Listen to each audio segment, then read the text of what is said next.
भद्रक जिला बासुदेवपुर ब्लॉक अंतर्गत पढ़ुआ ग्राम पंचायत सरपोखरियाड़ी ठारे रसशृंग सांस्कृतिक अनुष्ठान तरफ निरा ढंग से गणपर्व रज पालन कर रज पर्व 3 दिन धरी अनुष्ठित हो कमिटर सदस्य और ग्रामवासी माने सहयोग करते। अंतिम दिन में ग्रामवासी प्रसाद सेवन व्यवस्था होता है। रसशृंग सांस्कृतिक अनुष्ठान कमिटर सदस्य माने और ग्रामवासी माने उपस्थित थे। भद्रक जिला एवं बालेश्वर जिलूर शह शह संख्यार भक्त मैंने आसी दुकान बजार बसी था। ये अनुष्ठान कर्मकर्ता माने सुचारू रूपे अनुष्ठान को चली ये अनुष्ठान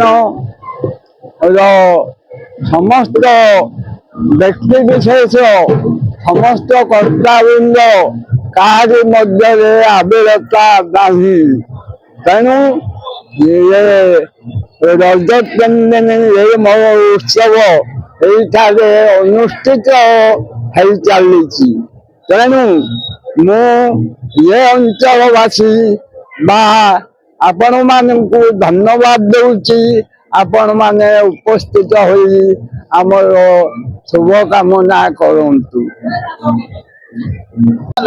मो ना महेश्वर दलई आम घर ये सरपुराड़ी पढ़ुआ।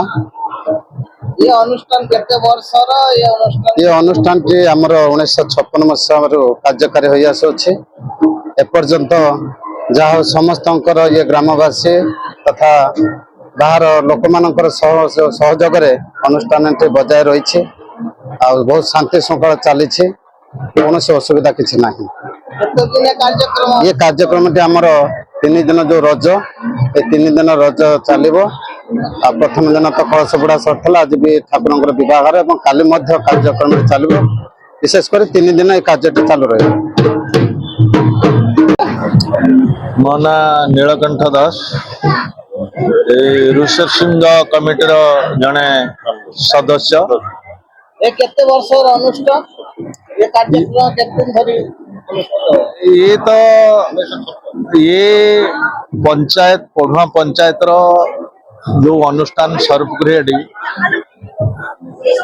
एक कृषि भित्तिक पर्व रज पर्व हूँ एक कृषि भित्तिक पर्व कृषि को आधार करी ऋषि शृंग और शांता कन्यांकर विवाह संपन्न करा जाए तापरे आमे वर्षा को यही विवाह को साक्षी रखी वर्षा को आमंत्रण करा जाए।